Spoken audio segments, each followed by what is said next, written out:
notes. This call is now being recorded. Good morning all of you. विद्यार्थी मित्रांनो नमस्कार.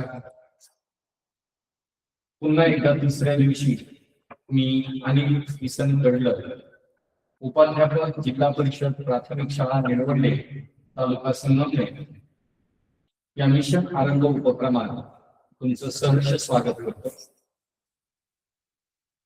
आपल्या जिल्ह्याचा हा महत्वाकांक्षी प्रकल्प भास्कर पाटील साहेब यांच्या प्रेरणेतून सुरू झालेला आज या ठिकाणी सलग तिसऱ्या दिवशी संगमनेर पंचायत समितीचे गट शिक्षणाधिकारी सन्माननीय श्री बाळासाहेब गुंड साहेब, शिष्यवृत्तीचे प्रमुख नोडल अधिकारी सन्माननीय कल्याण राऊत साहेब यांनी मला जी संधी उपलब्ध करून दिली त्याबद्दल त्यांचे मी धन्यवाद व्यक्त करतो. त्याचप्रमाणे आमची तंत्रस्नेही टीम सन्माननीय मित्रवर्य अशोक सोनवणे, ईश्वर राऊत सर, केशव बाळसराफ सर आणि औशिराम मेचकर सर यांच्या माध्यमातून ही तासिका पुढे जाते आहे. त्यांचे प्रथमतः ऋण व्यक्त करतो. आणि आपण या उपक्रमाअंतर्गत शिष्यवृत्ती परीक्षेच्या अतिशय महत्वाच्या टप्प्याकडे आहोत. आपण अभ्यासक्रम संपवून जास्तीत जास्त प्रश्नपत्रिका सोडवण्याचा सराव केला तर यश अधिक चांगलं मिळतं. इयत्ता 5वी सन 2017 फेब्रुवारी 2017 सालची प्रश्नपत्रिका आपण समजून घेत होतो. पहिल्या 2 तासिकेपर्यंत आपण 65 प्रश्न आपले समजून आपण घेतलेले आहेत. आपण पुढच्या प्रश्नांना सुरुवात करतो. काल मी तुम्हाला म्हटलंही होतं की राहिलेले 10 प्रश्न तुम्ही स्वतः सोडवा. ज्या मुलांनी हे सोडवण्याचा प्रयत्न केला असेल तर किती प्रश्न त्यांनी अचूक सोडवले आणि काय अडचणी आल्या ते आपल्याला आता बघता येईल. प्रश्न क्रमांक 66 ते 70 साठी तुम्हाला सूचना आहे. प्रश्नाच्या सुरुवातीला 3 पदे दिली आहेत. त्यांचे काही वैशिष्ट्य आहेत. त्यामुळे त्याचा एक गट तयार होतो. या गटात बसणारे पद दिलेल्या पर्यायात निश्चित करा. तुमच्यासमोर 3 पद त्यांनी दिलेले आहेत. मोठे आकडे, जठर आणि लहान आकडे. या तिघांचा काय गट आहे ते आपल्या लगेच लक्षात येईल की ही आंतर इंद्रिय आहे.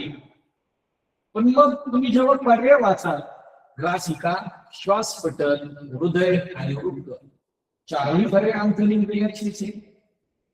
मग त्याच्यामध्ये जर आपल्याला 4ही पर्याय आंतरिंद्रियाचे दिलेले आहेत तर हे जे 3 आपल्याला पद दिलेली आहे त्यांचं आणखी काही वैशिष्ट्य आहे का ते आपण लगेच लक्षात घेतलं पाहिजे.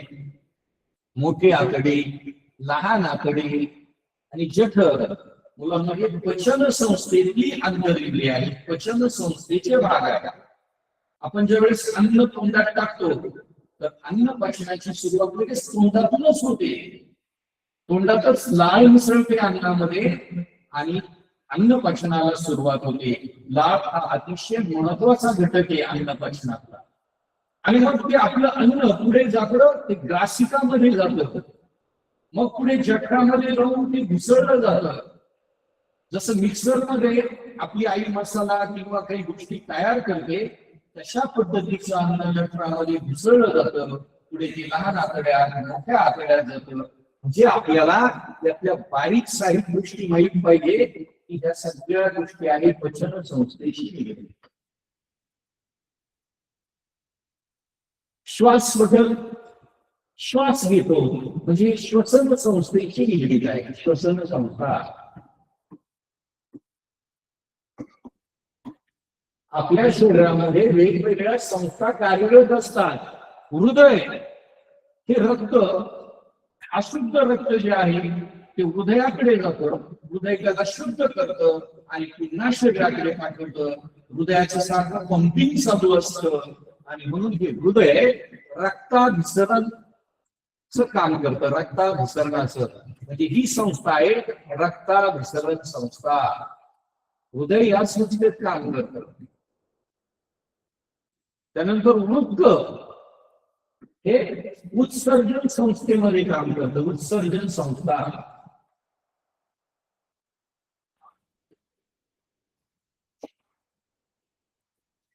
बऱ्याच मुलांना प्रश्न पडेल की उत्सर्जन म्हणजे काय.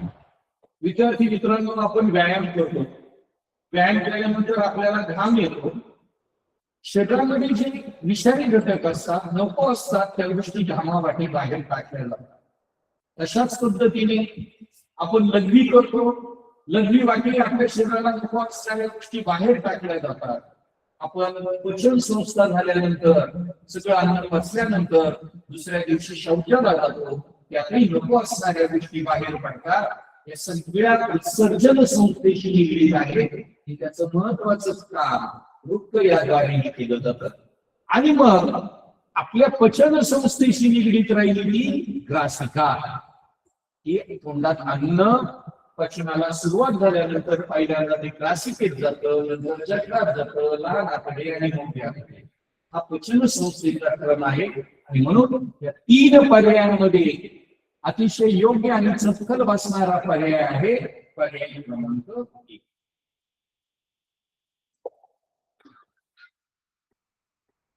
आता 67 मध्ये तिघांचा एक गट परत आपल्याला बघायचा आहे. प्रश्न क्रमांक 67. नद्यांची नाव आहे. गंगा, महानदी, गोदावरी. आणि मग या नद्यांच्या गटामध्ये गंगा, महानदी, गोदावरी या नद्यांच्या गटात कोणती नदी बसेल? पर्याय नर्मदा, कावेरी, तापी, साबरमती.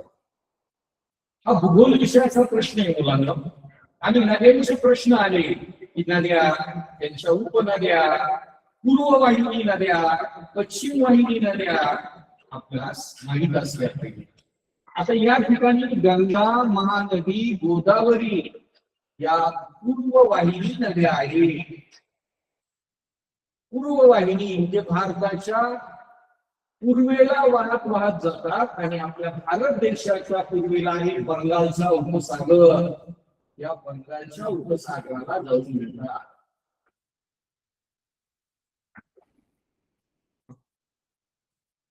यासाठी आपलं नकाशा वाचन चांगलं असलं पाहिजे. कोणत्या नद्या कुठे वाहत जातात. त्यानंतर पर्याय जर बघितलं तर नर्मदा, तापी, साबरमती. साबरमती ही नदी तर गुजरात मध्ये, आणि गुजरात आपल्या भारत देशाच्या पश्चिमेला आहे. गुजरात राज्य पाहिलं महाराष्ट्राच्या थोडस वरती पश्चिमेला आहे. ही गुजरात मधली नदी आहे. आणि नर्मदा आणि तापी या तिन्ही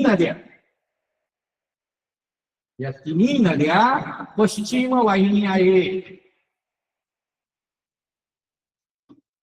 भारत देशाच्या पश्चिमेला जो अरबी समुद्र आहे, या अरबी समुद्राला या 3 नद्या जाऊन मिळतात. म्हणजे या नद्यांचा क्रम पूर्वेला, तर या 3 नद्यांचा क्रम पश्चिमेला. आणि मग पूर्व वाहिनी पर्यंत एकमेव नदी आहे ती आहे कावेरी, जी बंगालच्या उपसागराला जाऊन मिळते. आणि म्हणून या प्रश्नाचं योग्य उत्तर आहे पर्याय क्रमांक 2. आपल्याला पूर्व वाहिनी नद्या, पश्चिम वाहिनी नद्या, त्याचप्रमाणे कोकणातल्या नद्या जर थोड्याशा अंतर वाहतात, या सगळ्या नद्या त्यांची नावं आणि ती पाठ करण्याची गरज नाही. तुम्ही जर नकाशा बघितला, नद्यांची बारकाईने निरीक्षण केली तर या गोष्टी लक्षात राहतात.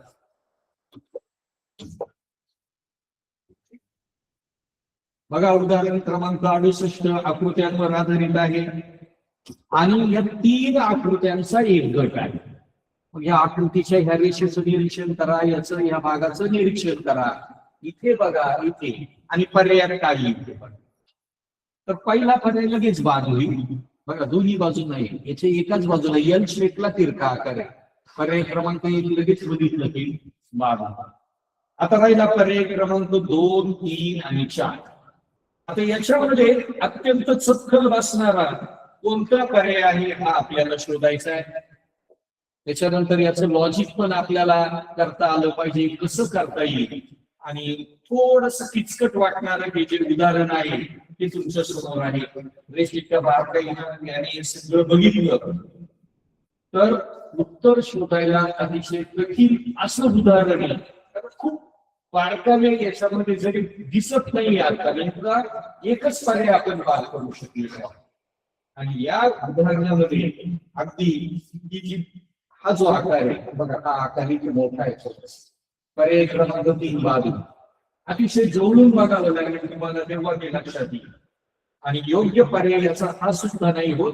पर्याय क्रमांक 4 हा योग्य होईल. एकदम जुळवून आकार करून जवळ प्रश्न पत्रिका घेऊन हा प्रश्न तुम्ही सोडवाल तेव्हा तो सुटेल. थोडस किचकट दिलेला हा प्रश्न आहे.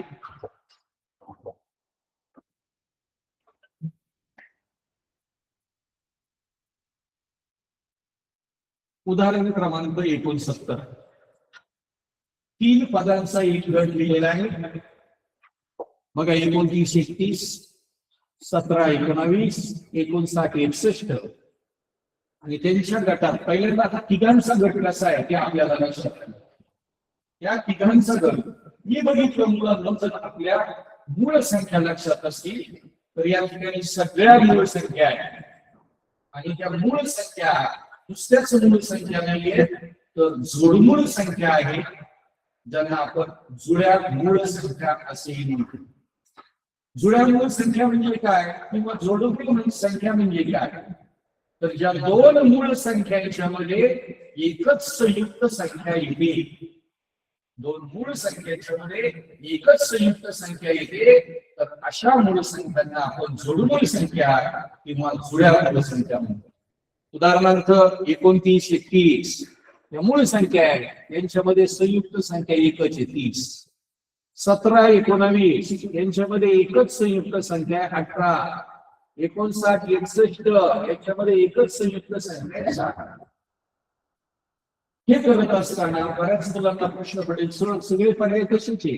41, 43, 15, 17, 69, 71, 19, 21. आणि मग हा प्रश्न सोडवायचा असेल तर आपल्याला मूळ संख्या ही 100 मधल्या कमीत कमी लक्षात ठेवून पटपट सांगता आल्या पाहिजे. आणि मग मूळ संख्येची व्याख्या अशी आहे की ती संख्या व ये या व्यतिरिक्त तिला कोणताही अवयव नसतो.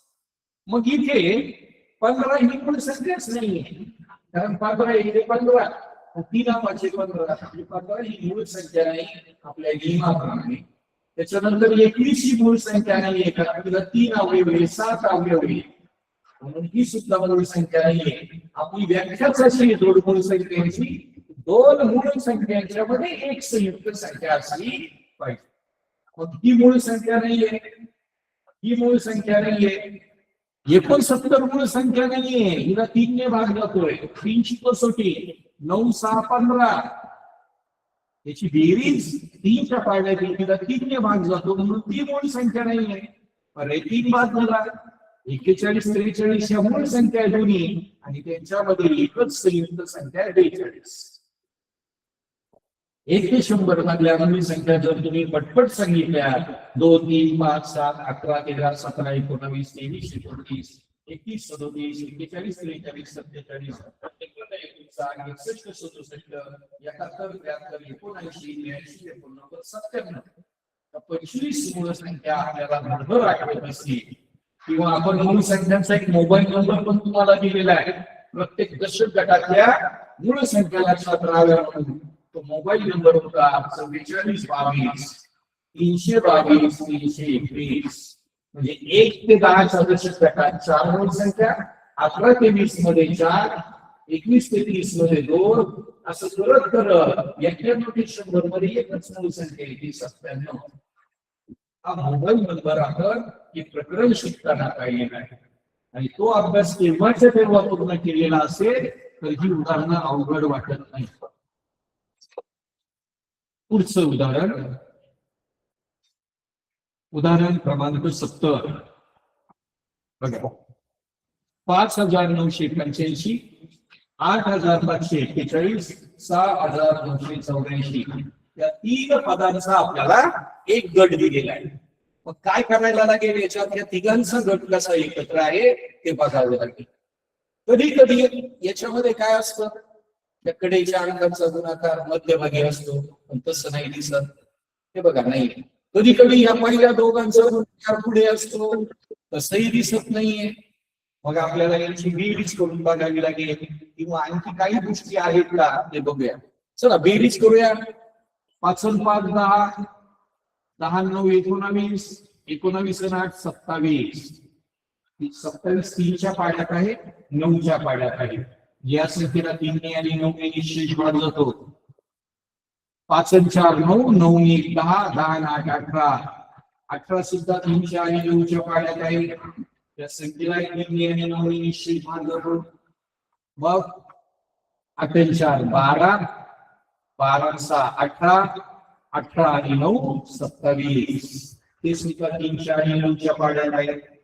मग 9ची कसोटी किंवा 3ची कसोटी पर्याय कोणाला लागू पडते का, अजून आपण तपासतोय. हीच कृती असेल असं नाही, ही नसेल तर आपल्याला दुसरी शोधावी लागेल.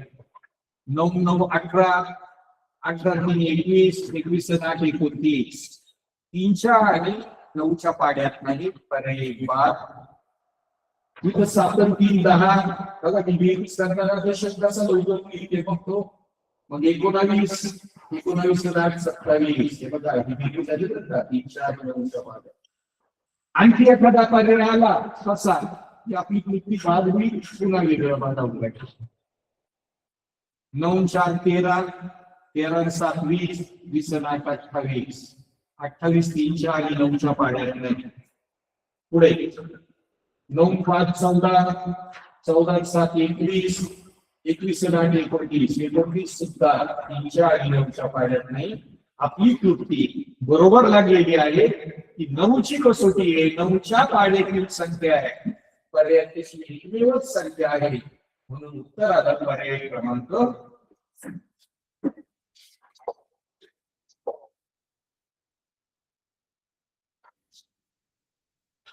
उदाहरण क्रमांक 71. सांकेतिक भाषेवर आलेला प्रश्न. एका सांकेतिक भाषेत 5 बरोबर 13, 7 बरोबर 19, 8 बरोबर 22, तर 1 बरोबर किती. आता बघूया आपण.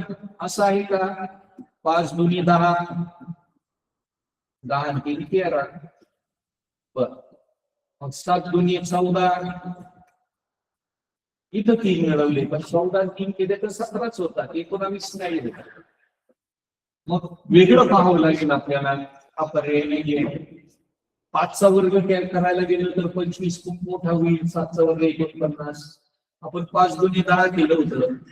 आता 5 त्रिक 15 जर केले, 5 त्रिक 15 वजा 2, 15तून 2 गेली 13. हे सगळ्यांना लागू पडलं पाहिजे, मगाशी लागू पडत नव्हतं. मग इथं 5 त्रिक केलं, इथं 7 त्रिक 21, इथं वजा 2 केले, तिथं वजा 2 केले, 21 मधून 2 गेले आले 19. मग 8 त्रिक 24, इकडे वजा 2 केले, 24 मधून 2 गेले आले 22. मग जर यांना तिघांना एकच कृती लागू पडली सांकेतिक भाषेला, तिघ जर या नियमाने आले तर एकला एकच नियम पाहिजे. 1 गुणिले 3 बरोबर 3. इकडे 2 2 वजा केली, याच्यातून 2 वजा करा, तिघातून 2 गेला 1, आणि 1 उत्तर आहे पर्याय क्रमांक 3 मध्ये. म्हणून या प्रश्नाचं अचूक उत्तर आहे पर्याय क्रमांक 3. याला सुद्धा लॉजिक लावावं लागतं, तर्क करावा लागतो, आणि हा तर्क बरोबर आलेला आहे. मुलांना तर्क वेगवेगळ्या प्रकारे करायचे असतात, आणि त्यातला सर्वात अचूक तर्क कोणता तो मात्र आपल्याला निवडता आला पाहिजे.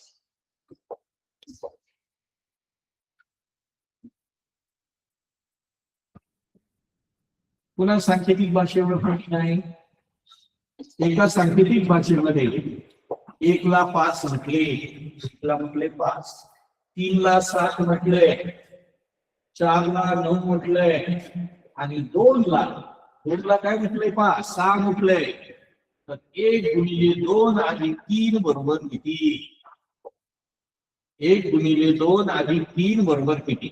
मग बघा 1 ला काय म्हटलंय 5, गुणिले 1च्या खाली लिहिला 5 गुणिले. 2 ला काय म्हटलंय, 2 ला 6 म्हटलेलं आहे, गुणिले 6 अधिक 3. 3 ला काय म्हटलेलं आहे, 3 ला 7 म्हटलेलं आहे. माझी ही पदावली तयार झाली.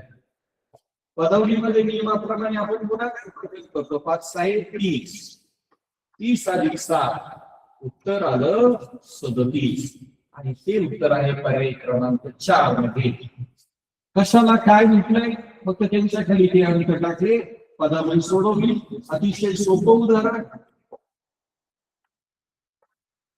उदाहरण क्रमांक 73 बघा.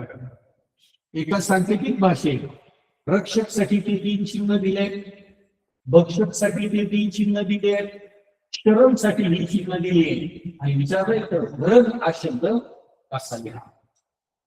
सूचना आहे, अक्षरे व चिन्हांचा क्रम सारखा असेलच असे नाही. त्यांनी ज्या गोष्टी दिल्या आहेत ते मी पुन्हा लिहितो.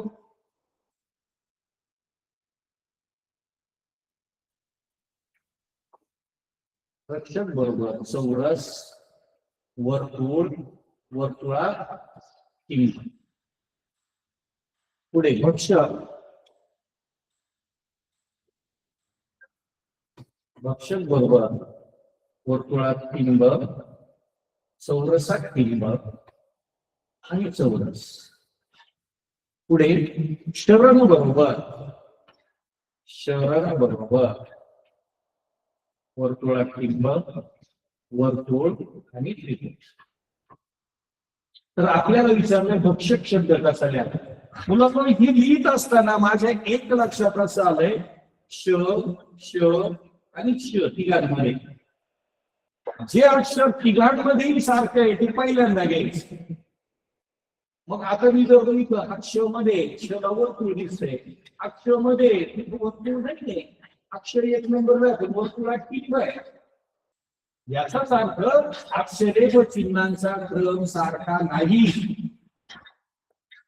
जर ती पहिल्यांदा श ऐवजी असं केलं असं क आणि क हे दोनच आहे, दोघांमध्ये आणि मग मी ते शोधायचा प्रयत्न केला तर बघा कला हे सारखं हे सारखं असा प्रश्न मानला. कारण कला ही चिन्ह सारखे दिसतात, हे चिन्ह म्हणून तिघांमध्ये जे सारखं आहे पहिल्यांदा घेतलं श श श. तिघांमध्ये काय सारखं आहे तर तिघांमध्ये हे चिन्ह सारखं, तिघांमध्ये हे चिन्ह सारखं आहे. ला हे चिन्ह आलं वर्तुळात. आता इथे बघूया क सारखं आहे. समजा मी कला वर्तुळ केलं, कला वर्तुळ केलं. आता काय सारखं आहे तो करणार चौरस सारखं आहे. तर कला चौरस.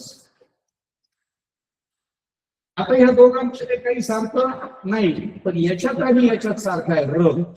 या दोघांमध्ये र सारखा आहे. मग हा र आणि हा र. मग या दोघांमध्ये काय सारखं आहे वर्तुळ सारखं आहे. वर्तुळ. मग इथं शिल्लक काय राहिलं, काही शिल्लक नाही राहिलं. इथं काय शिल्लक राहिला भ. भला कोणतं चिन्ह आलं चौरसात बिंब. इथं काय शिल्लक राहिला बाणाचा, त्याला काय चिन्ह शिल्लक राहिलं त्रिकोण. एवढं जर आपण शोधलं तर मग आपल्याला काय शब्द द्यायचा होता, भरण शब्द द्यायचा होता. भरण. मग बघा भर चौरसात बिंब. रला काय वर्तुळ, नला काय त्रिकोण. मी असं पर्याय शोधतो. तर चौरसात बिंब सुरुवात होणारा एकही पर्याय नाही. उत्तर तर काय नाहीये, पण सुरुवात कशी होणारा एकही पर्याय नाहीये. म्हणून आपण गोंधळून जायचं नाही. तर प्रश्न देतानाच त्यांनी काय सांगितलं, अक्षर आणि चिन्हांचा क्रम सारखा नाही. सुरुवातीला आपण हेच उत्तर शोधायचं. पण जेव्हा असं उत्तर पर्याय नसेल तर आपली चिन्ह सुद्धा उलटी पालटी त्यात दिलेली असू शकतात पर्याय. आणि असा खेळाचा क्रम शोधायचा, पण तसा क्रम नाही म्हणून हे तिन्ही चिन्ह कोणत्या पर्याय येते. तर बघा हे तिन्ही चिन्ह ह्या पर्याय दिसतात. आणि मग इथे चिन्ह हे आहे पण त्रिकोण इकडं नाही, इथे त्रिकोण आहे तर वर्तुळ नाहीये याच्यात, हे चुकीचं आहे. बघा आपलं आलेलं उत्तर त्या पर्यायाशी जुळतंय, फक्त क्रम चिन्हांचा क्रम वेगळा केलेला आहे. कारण त्यांचाच क्रम वेगळा आहे.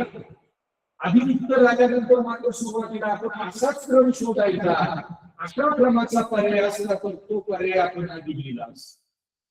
पण तसा पर्याय नाहीये. त्या चिन्हांची आदला बदल झालेला पर्याय आपण शोधलाय. उत्तर आलंय पर्याय क्रमांक 4. सांकेतिक भाषेवरचं मध्यम काठिण्य पातळीचं उदाहरण. फारसं अवघड नाहीये पण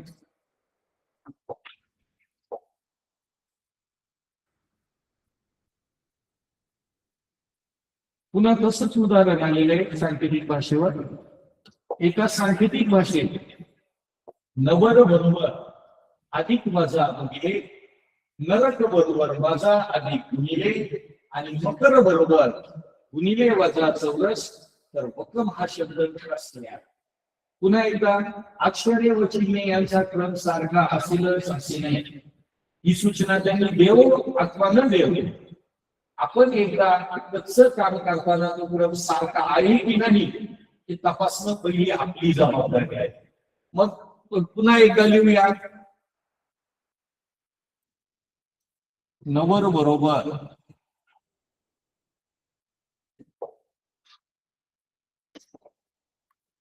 बरोबरचं चिन्ह मी टाळतो. नवर साठी काय सूचना दिल्या आहेत? अधिक वजा भागिले. त्याच्यानंतर नरक बरोबर, नरक साठी काय दिलेले? वजा अधिक गुणिले. आणि मकर साठी काय दिलंय? मकर साठी दिलंय गुणिले वजा चौरस. चला बघूया आपण. आता या ठिकाणी बघा मुलांना, मगाशीच मी म्हटलं होतं तुम्हाला की तिन्ही शब्दांमध्ये जे अक्षर सारखं आहे पहिल्यांदा तिघांमध्ये असेल तर ते पहिल्यांदा घ्यायचं. बघा र र र. इथं र ला काय दिसतंय? भागिले. इथं र ला काय दिसतंय? अधिक. इथं र ला काय दिसतंय? चौरस. जर त्या क्रमाने घेतलं तर क्रमाने घेतलं म्हणजेच अक्षरे व चिन्हे यांचा क्रम सारखा नाही. म्हणून मग मी आता र र र तिघांमध्ये काय सारखं आहे? वजा सारखं आहे. बघा वजा वजा वजा. म्हणून मग मी लगेच इथे लिहून टाकलं. र ला आलं वजा, र बरोबर वजा. मग र झालं. या दोघांमध्ये न सारखं आहे. न न कोणतं चिन्ह सारखं आहे? न ला अधिक आहे. पा न बरोबर अधिक. न ला आलं अधिक. आणखी हे बघा इथं क क सारखा आहे. क ला क गेला, या दोघांमध्ये गुणिले गेला. क बरोबर गुणिले. क बरोबर गुणिले. आता शिल्लक काय राहिला? इथं व शिल्लक राहिला आणि मला राहिलं भागिले चिन्ह. वला राहिलं भागिले चिन्ह. इथे काहीच शिल्लक राहिलं नाही. इथे म शिल्लक राहिला आणि मला राहिला चौरस. मला राहिला चौरस. मग आता आपल्याला विचारलंय वक्रम हा शब्द कसा लिहा? वक्रम हा शब्द कसा लिहा? बघा व ला आले भागिले, क ला आलेला आहे गुणिले आणि म ला आलेला आहे चौरस. भागिले गुणिले चौरस. पाहूया भागिले गुणिले चौरस त्या क्रमाने नाहीचे. मगाशीच आपण बघितलं की ह्या क्रमाने नसेल तर या चिन्हांची आदला बदल झालेला. आता इथं चौरस नाहीये तर बघा भागिले गुणिले चौरस पर्याय क्रमांक 2 मध्ये आहे. इथं पहा भागिले नाहीये, इथं भागिले नाहीये आणि म्हणून अचूक उत्तर आहे पर्याय क्रमांक 2. सारखेपणा शोधता आला अक्षरांचा आणि त्यांच्या चिन्हांचा आणि तो क्रम आपण लावून ठेवला तर ही उदाहरणं अवघड नसतात.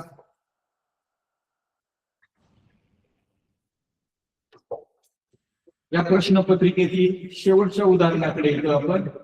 सामाजिक भावनिक कृती मध्यवर्चा अतिशय सोपा प्रश्न की जो सोडवायला खूप सोपा असतो. याच्यातही वाचन केलं पाहिजे आपण. शाळेच्या मैदानावर खो खोचा सामना सुरू आहे. सामना अटीतटीमध्ये चालू आहे. अचानक मैदानावर गोंधळ होतो तर तुम्ही काय करा? मुलांना अटीतटीचा सामना, अटीतटी शब्दाचा अर्थ आपणास माहित असला पाहिजे. विषय बुद्धिमत्तेचा आहे किंवा गणिताचा आहे, परंतु अटीतटी म्हणजे काय हे बऱ्याच मुलांच्या लक्षात येत नाही. अटीतटीचा म्हणजेच अत्यंत चुरशीचा सामना. की कोण जिंकेल सांगता येत नाहीये. या बाजूचा एक खेळाडू आऊट झाला की लगेच प्रतिस्पर्ध्याचा एक खेळाडू आऊट होतो. समान गुण होत आहे. कोण जिंकेल सांगू शकत नाही. त्याला म्हणतात अटीतटीचा सामना. आणि सामन्यामध्ये झाला गोंधळ. पर्याय क्रमांक 1, गोंधळ का झाला हे पाहून गोंधळ करणाऱ्या मुलांना शांत करण्याचा प्रयत्न करेल. पर्याय क्रमांक 2, गोंधळ घालणाऱ्या मुलांना बदलून काढी. बदलून काढी म्हणजे मार दे. पर्याय क्रमांक 3, मी सुद्धा मैदानावर जाऊन गोंधळ करेल. हे तर अतिशय चुकीचं आहे. आपणही मैदानावर जायचं आणि गोंधळ करायचा. 4, माझ्या वर्गात पळत जाऊन बसे. आपण शाळेचा एक घटक आहोत. विद्यार्थी असेल ना त्या शाळेचा त्या गोष्टींचा घटक आहोत. आपण तिथून पळ काढून उपयोगाचं नाही. गोंधळ घालण्याची मदत काढी ही गोष्ट योग्य नाही. त्यापेक्षा गोंधळ का झाला हे पाहून गोंधळ करणाऱ्या मुलांना आपण शांत करण्याचा प्रयत्न केला पाहिजे. हे अतिशय योग्य पर्याय आहे. म्हणून उत्तर आलं पर्याय क्रमांक 1.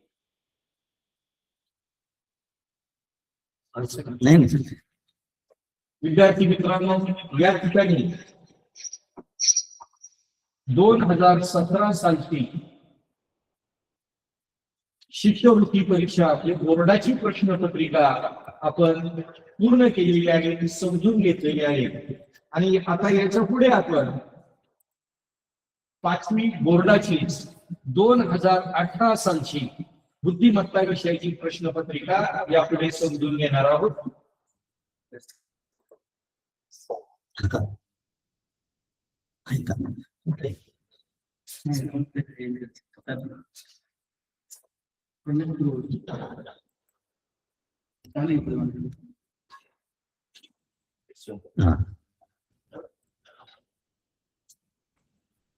बघा, माध्यम मराठी द्वितीय भाषा व बुद्धिमत्ता चाचणी संच ए, असे ए, बी, सी आणि डी हे 4 संच असतात. ए संच ज्या मुलाला मिळालाय त्याच्या मागच्या विद्यार्थ्यांना बी संच असणार, त्याच्या मागच्या विद्यार्थ्यांना सी, त्याच्या मागे डी. ए संचामध्ये जे प्रश्न आहेत तेच प्रत्येक संचात असतात, फक्त त्यांचा क्रम बदलवलेला असतो. म्हणजे पुढच्या मुलाची उत्तरं पाहून मागच्या विद्यार्थ्यांनी कॉपी करून लिहू नये, स्वतःच्या मनाने पेपर सोडवावा यासाठी बोर्डाची ही योजना असते. तुम्ही इतर खाजगी परीक्षा देत असाल तर त्यामध्ये ही संच कोड नसतात. आणि म्हणून बोर्डाचे पेपर लिहिताना अतिशय काळजीपूर्वक लिहायचे असतात. त्या सूचना तुम्ही नेहमीच वाचता. ही बुद्धिमत्तेचे 26 पासून 75 पर्यंत प्रश्न असतात. एक प्रश्नाला 2 गुण, 90 मिनिटांचा कालावधी, उत्तर लिहिण्याची पद्धत, हे सगळे नियम शक्यतो परीक्षेला जाण्यापूर्वीच आपल्या प्रश्नपत्रिकांवर आपण वाचलेले असावे. म्हणजे त्या दिवशी फार वेळ आपला हे समजून घ्यायला जाणार नाही. बघा किती सूचना आहे, एकूण 15 सूचना आहेत. आणि त्या आधीच तुम्ही वाचलेल्या असाव्यात. आपण आता त्या सूचनांकडे जात नाहीये. आपण येतोय विभाग 2 बुद्धिमत्ता चाचणीकडे. प्रश्न क्रमांक 26. प्रश्न 26वा तुमच्या समोर आहे. हीच म्हणा की जिच्या मुखाने वदली ज्ञानेश्वर. हीच म्हणा की जिच्या मुखाने वदली ज्ञानेश्वरी, शिवबाने तलवार घासली याच मराठी. या काव्यपंक्तीत वरती जी काव्यपंक्ती दिली आहे या काव्यपंक्तीत इकारांत शब्दांपेक्षा आकारांत शब्द कितीने कमी अगर जास्त आहे.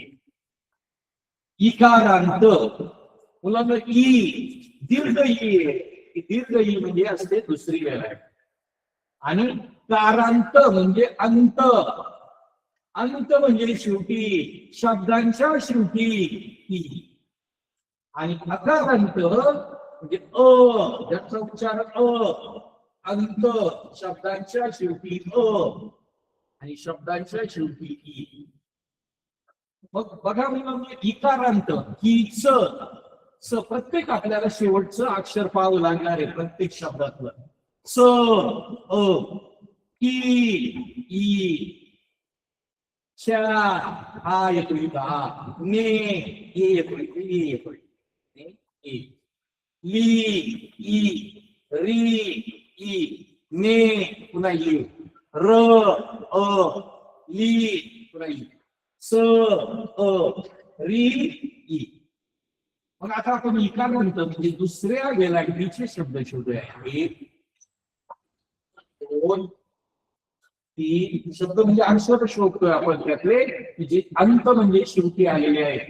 1 2 3 4 आणि 5 इकारांत शब्द आलेले 5. आता अकारांत शब्द आपण शोधूया. अकारांत शब्द शोधतोय आपण बघा. 1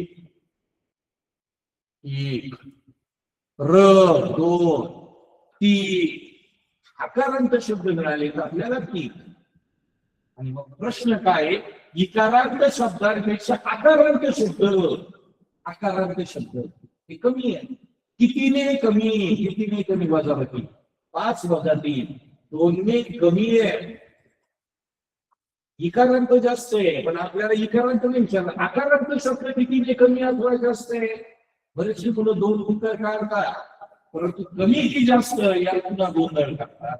आणि म्हणून प्रश्न कळाला पाहिजे इकारांत शब्दांपेक्षा आकारांत शब्द कितीने कमी अगर जास्त आहे. आकारांत शब्द कमी आहे. कितीने कमी आहे 2 ने कमी आहे. पर्याय क्रमांक 2 हे त्याचं असं उत्तर.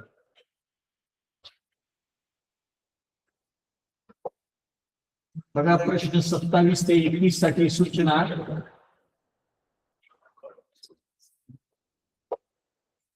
गटात न बसणारे पद ओळखा.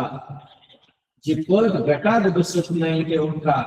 मुलांना जेव्हा संख्यांवर उदाहरणं दिलेली असतात गटात न बसणारे पद ओळखा त्यावेळी पुन्हा एकदा आपल्याला स विष वर्ग घन वर्गसंख्या अधिक 1 वर्गसंख्या वजा अधिक 1 घनसंख्या अधिक 1 घनसंख्या वजा 1 मूळ संख्या जडमूळ संख्या त्रिकोणी संख्या वर्ग संख्यांनाच आपण म्हणतो चौरस संख्या. सगळ्या संख्यांचे प्रकार आठवले पाहिजे, लक्षात आले पाहिजे. आपल्या शिक्षण पद्धतीमध्ये घोकमपट्टीला मज्जाव केलेला आहे. घोकमपट्टी करू नये असं सांगितलंय. घोकमपट्टी करायचं नाही तर काय करायचं, पाढे पुन्हा पुन्हा लक्षात ठेवायचे. घोकमपट्टीला समानार्थी शब्द घ्यायचा ते लक्षात ठेवणं. परंतु ज्यावेळी आपण स्पर्धा परीक्षा करतो कोणत्याही स्पर्धात्मक परीक्षेला जातो तेव्हा आपल्याला वेळेचं बंधन असतं आणि कमी वेळेत आपल्याला या काही गोष्टी आठवायच्या असतील तर पाढे वर्गसंख्या मूळ संख्या घनसंख्या या लक्षात म्हणजे लक्षातच राहिल्या पाहिजे. फक्त मी पाठांतराचा शब्द काढतो आणि लक्षात ठेवल्या पाहिजे आणि लवकर आठवल्या पाहिजे हे तुम्हाला सांगेन. बघा आता 27व्या प्रश्नातला पर्याय क्रमांक 1 17, पर्याय क्रमांक 2 290, पर्याय क्रमांक 3 730, पर्याय क्रमांक 4 73. ज्या मुलांनी स्पर्धा परीक्षेची तयारी म्हणून मी सांगितलेल्या या गोष्टी केलेल्या असतील त्या मुलांना ह्या संख्या पाहिला लगेच उत्तर आलं असतं. सर यातल्या 3 पर्याय असे आहेत की ते वर्ग संख्येच्या जवळचे आहेत. लगेच आठवलं पाहिजे. 4 चा वर्ग 16 अधिक 1 17, 17 चा वर्ग 289 अधिक 1 290, 27 चा वर्ग 729 अधिक 1 730. याच्यात तुम्ही एकाला 70 कोणाचीच वर्ग संख्या नाही म्हणून पर्याय क्रमांक 4 गटात बसणार नाही. जे चुकीचं आहे ते आपलं उत्तर आहे. जे चुकीचं आहे ते आपलं उत्तर आहे म्हणजे ते बरोबर आहे. पर्याय क्रमांक 1 2 3 या वर्ग संख्या अधिक 1 या संख्या आहेत. पर्याय क्रमांक 4 तशी संख्या नाही ती चुकीची आहे म्हणून तीच बरोबर आहे. उत्तरासाठी तीच बरोबर आहे. पुढे उदाहरण क्रमांक 28, पर्याय क्रमांक 1 319, पर्याय क्रमांक 2 232, पर्याय क्रमांक 3 251, पर्याय क्रमांक 4 174. बघा काय वर्ग घन किंवा बेरीज काय येते बघा.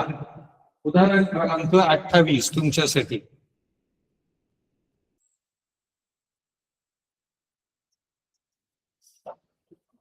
जेव्हा कुठे आता ह्या वर्ग संख्यांच्या जवळ दिसत नाहीये, घन संख्यांच्या जवळ दिसत नाहीये, त्यांची बेरीज करून पाहिली 13, 7, 8, 12 ते कुठं लिंकिंग दिसत नाहीये. मग याच्यानंतर आपल्याला आणखी एक पर्याय असतो. वेगळ्या कोणत्या पाड्या देतात 13च्या, 17च्या, 19च्या, 23च्या, 27च्या, 29च्या. आणि मग आता एवढे जर पाडे आपण तयार करणार असू आणि मग प्रश्न सोडवणार असू तर पूर्ण 60 मिनिटं 90 मिनिटं या प्रश्नासाठी जातील. आणि माझ्या लगेच लक्षात येत आहे की यातल्या काही संख्या 29च्या पाड्या दिसत आहेत. 29 साठी 232, 29 आहे 174, पण 251 नाही दिसत मला. 319 290च्या पुढची आहे. पण बघूया आपण तुमचा जर 29चा पाडा लक्षात असेल 29, 87, 116, 29 साठी 145, 29 साठी 174, 29 साठी 203, 29 साठी 232, 29 नव्हे 261, 29 आहे 290.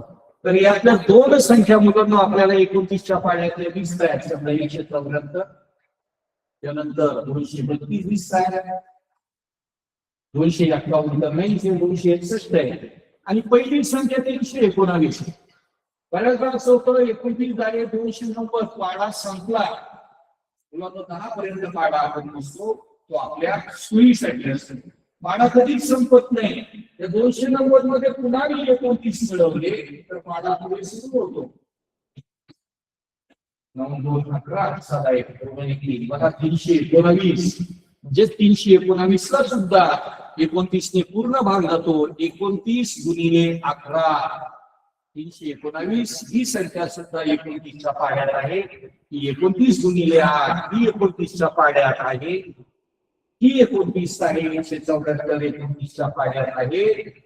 251 ही संख्या 29च्या पाड्यात नाही, ही चुकीची आहे, ती गटात बसत नाही. आणि जी चुकीची आहे तीच आपल्याला बरोबर आहे. गटात न बसणारं पद ओळखायचं होतं म्हणून आपलं उत्तर पर्याय क्रमांक 3. पाडे पाठांतराची गरज नाही असं जरी असलं तरी पाडे लक्षात ठेवण्याची गरज मात्र निश्चित आहे. पुढचं उदाहरण सुरस निरस, कोड कौतुक, न्याय निवाडा, नवा कोरा.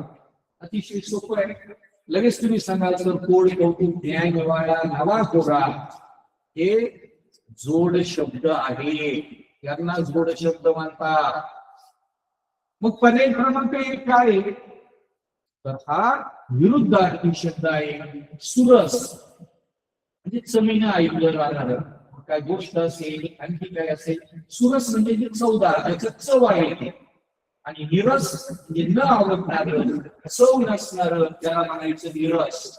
ही विरुद्धार्थी शब्दांची जोडी हे आहे जोड शब्द. मला वाटतं काल परवाच्याच तासाला तुम्हाला जोड शब्द आणि जोडाक्षरे यातला फरक सांगितलेला आहे. भाजी, भाकरी, कांदा, भाकरी हे जोड शब्द आहेत. दोन शब्द एकत्र आहेत.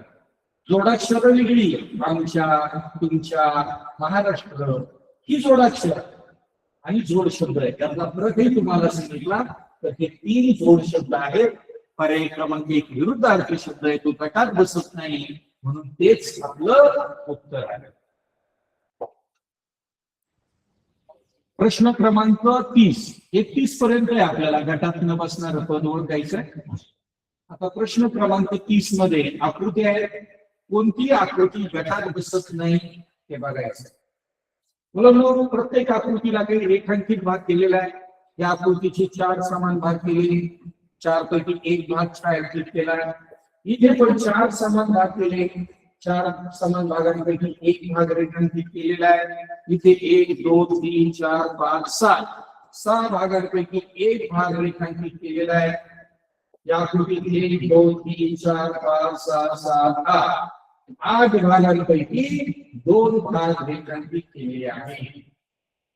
मग आता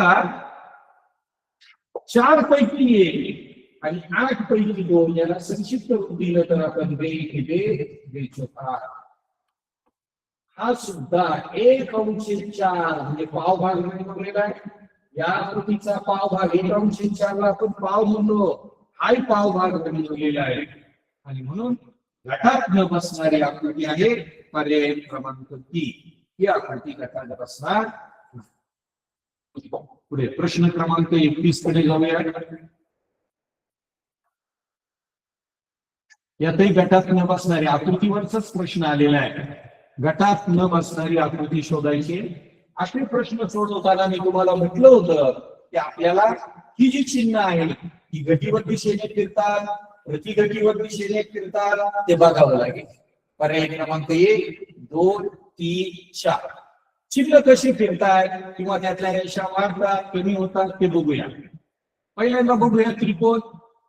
हा त्रिकोण इथे आला, इथून इथे आला, जो प्रतिगतीवर दिशेने फिरला. पुन्हा इथं होता, या आकृतीमध्ये इथे होता, इथून कुठे गेला, पुन्हा इथे गेला.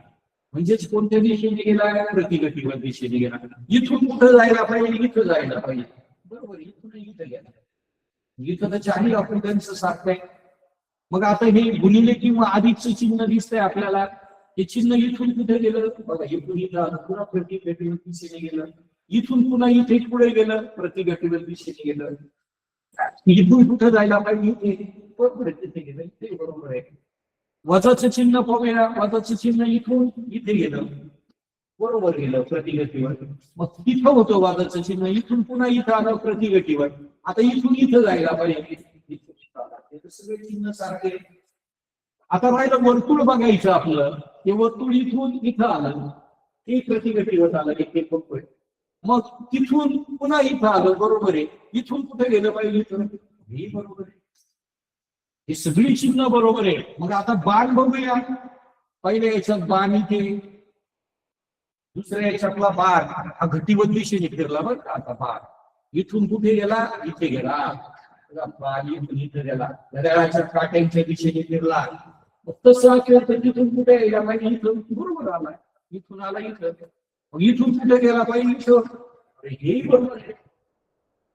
चारही आकृत्यांमध्ये कडेची चिन्ह आणि बाण इथपर्यंत सगळे प्रतिगतीवर प्रतिगतीवर, बाण घटीवर घटीवर. इथं आपल्याला आतापर्यंत काही सापडलेलं नाही. मग आता मधला काळा चिन्ह राहिला. हा काळा चिन्ह तिथून कुठं आला, त्याच्या कोपऱ्यात गेला, ह्या कोपऱ्यातून ह्या कोपऱ्यात गेला. बरं, त्या कोपऱ्यातून पुन्हा पहिल्या कोपऱ्यात आला. मग आता पुन्हा खालच्या कोपऱ्यात पाहिजे.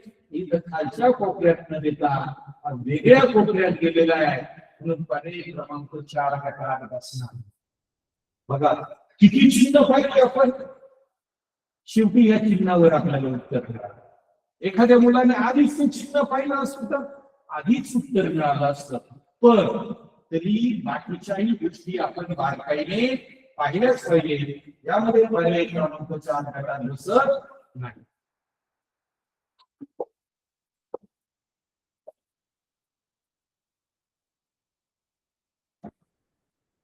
प्रश्न 32 व 33 साठी सूचना आहे आपल्याला.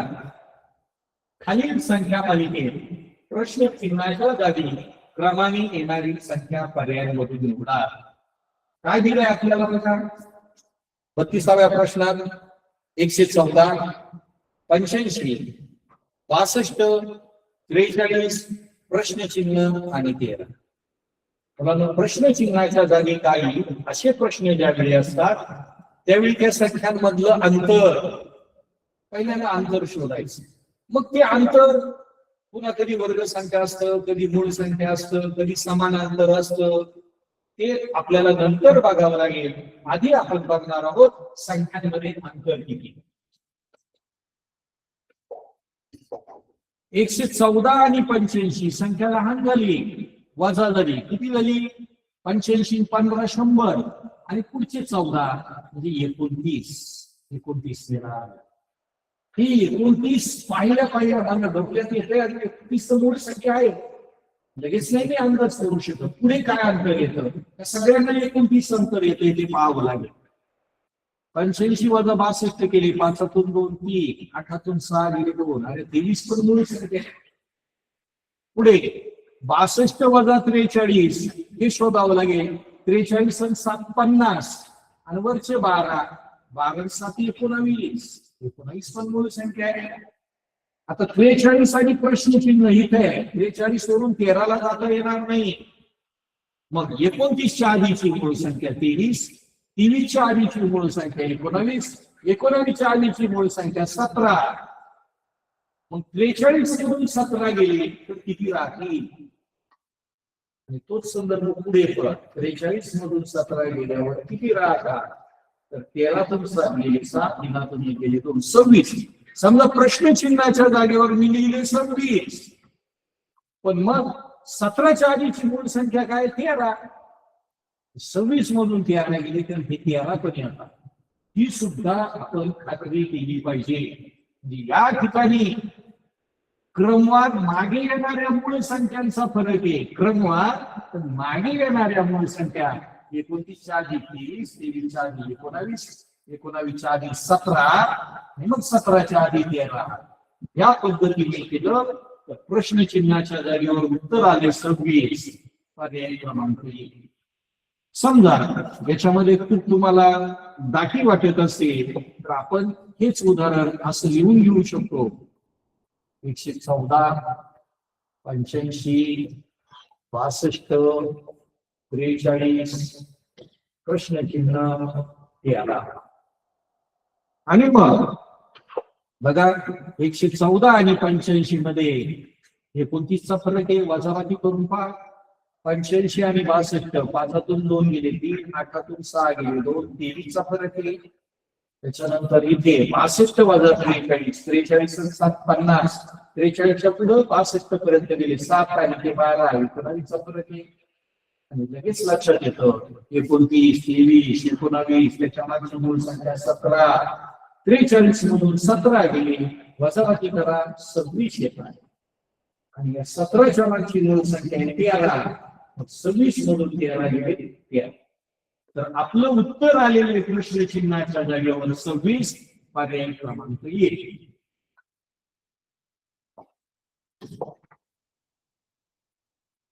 पुढचं उदाहरण आहे आपल्या समोर 11, 12, 16, 52, प्रश्नचिन्ह 92, 96. याच्यातले अंतर बघावं लागेल आपल्याला. 11 आणि 1 12, 12 आणि 4 16, 16 आणि किती 52, 52 वजा 16 करून पहा किती अंतर येते. 52 वजा 16 तिथे 4 12, 12 6 गेले 6, 4 गेले 3, 36. 36 चा अंतर. आता मला कुठेतरी क्लिक झालं मुलांना. 1 4 36 या वर्ग संख्या आहे. 1 चा वर्ग 1, 2 चा वर्ग 4, 6 चा वर्ग 36. मग 52 च्या पुढे वर्ग संख्या पाहिजे तरी परत वर्ग संख्या म्हणजे 92 झाली पाहिजे. पुन्हा ते मिळालं पाहिजे. आता हे आपण थोडस तुटक मानूया म्हणजे आपल्याला व्यवस्थित सोडवता येईल. बघा 11, 12, 16, 52, प्रश्नचिन्ह 92, 96. पहिल्यांदा आपण यांच्यामधलं अंतर काढून घेऊया. बघा 11 आणि 12, 12 4 16, 16 आणि 36 पाहिलं बघायची आपण. आणि 52 यांच्यामध्ये 92 4 96. सगळ्यांमध्ये वर्ग संख्येचं अंतर आहे. 1 चा वर्ग 1, 2 चा वर्ग 4, 6 चा वर्ग 36, 2 चा वर्ग 4. मग आता इथं 2 गॅप राहिलेत आपले. तर 2 गॅप मध्ये सुद्धा काय पाहिजे? वर्ग संख्यांचं अंतर बसलं पाहिजे. आणि मग आपल्याला अशी एक संख्या ठेवायची आहे तिथे की आपण याच्यामध्ये गॅप. मग पहिल्यांदा 77 ठेवून पाहूया. पर्याय 77 जर लिहिली तर काय होते बघा, यांच्यात किती अंतर होते? 7 2 गेले 5, 7 5 गेले 2, अरे 5 × 25 आलं. मग याच्यात पण वर्ग संख्या येते का? 92 77 करायला 77 3 80 आणि ते 12 12 3 15 15 ही काही वर्ग संख्या नाही. 77 हे उत्तर चुकलं, ते अंतर पण चुकलं. आणि मग दुसरा पर्याय ठेवून पाहिला मी 56 ठेवलं होतं काय होतं? 52 4 56 हे 4 वर्ग आहे, 2 चा वर्ग 4. मग 56 व्हॅल्यू किती होता? तो फरक मला सांगा. 92 - 56 इथे 8 इथे 12 12 तून 6 गेली 6 हातातून 5 गेले 3 36 56 आणि 36 92 हा 36 सुद्धा 6चा वर्ग आहे. हे मुलांना फक्त आपलं एकच जर आपण काढून उत्तर लिहिलं असतं आधीच उत्तर चुकणार होतं. या ठिकाणी जर सगळा वर्ग संख्येचा अंतर आहे, इथले अंतर वर्ग संख्येचं पाहिजे होतं, इथले अंतर वर्ग संख्येचं पाहिजे होतं. इथं पर्याय क्रमांक 2 बरोबर आहे. तरीही तुम्ही 61 आणि 83 घेऊन पाहिजे. उत्तर पर्याय क्रमांक 2च येणार आहे. परंतु आपल्या खात्रीसाठी याही गोष्टी बघाव्या लागतील. आपण जातोय पुढच्या प्रश्नाकडे.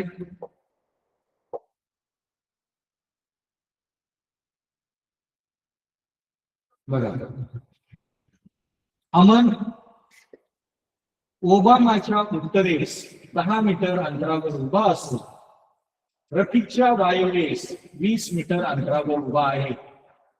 तर रफीक ओबामाच्या कोणत्या दिशेस उभा आहे? दिशांवरील प्रश्न.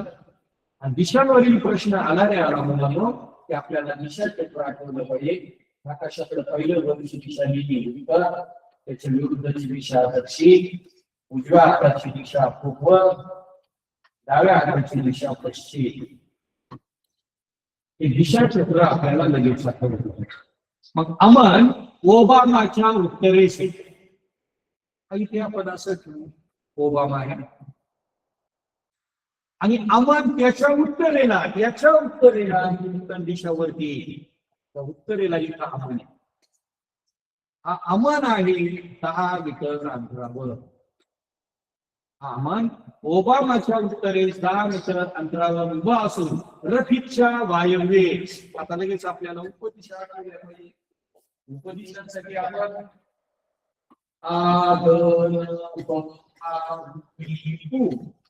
हे सूत्र दिशा लक्षात राहाव्या आपण समजून घेतो. आ म्हणजे आग्नेय, इथून सुरू होते आग्नेय. आ द न प्रतिबंधी श्रेणी असं. न म्हणजे नैऋत्य, प आ द न प म्हणजे पश्चिम, वा वायव्य, उ उत्तर, ई ईशान्य. हे दिशाचक्र पूर्ण झालं. आगन पावा उई. आणि मग काय सांगितलं आहे? अमन ओबामाच्या उत्तरेस. हा अमन ओबामाच्या उत्तरे 10 मीटर अंतरावर रफीकच्या वायव्येस. हे बघा वायव्य, रफीकच्या वायव्येस म्हणजे वायव्य दिशा अशी आणि रफीक तिकडे असला पाहिजे. त्या रफीकच्या वायव्य दिशेला 20 मीटर अंतरावर. मुलांना हे सरळ अंतर आहे आणि हे तिरकं अंतर आहे 20 मीटरचं. आणि मग रफीकच्या वायव्येस म्हणजे रफीक झाला आग्नेय दिशेला, अमनच्या आग्नेय दिशेला रफीक आहे. अमनच्या. पण प्रश्न असा नाही विचारला अमनच्या कोणत्या दिशेला आहे, तर रफीक ओबामाच्या कोणत्या दिशेस आहे? हा रफीक ओबामाच्या दिशेला, या दिशेला म्हणजे ही आहे पूर्व दिशा. आणि पूर्व दिशा म्हणजे आपलं उत्तर आलेलं आहे पर्याय क्रमांक 1. विद्यार्थी मित्रांनो, आज आपले 34 पर्यंतची उदाहरणं आजच्या तासिकेला सोडून झालेली आहेत.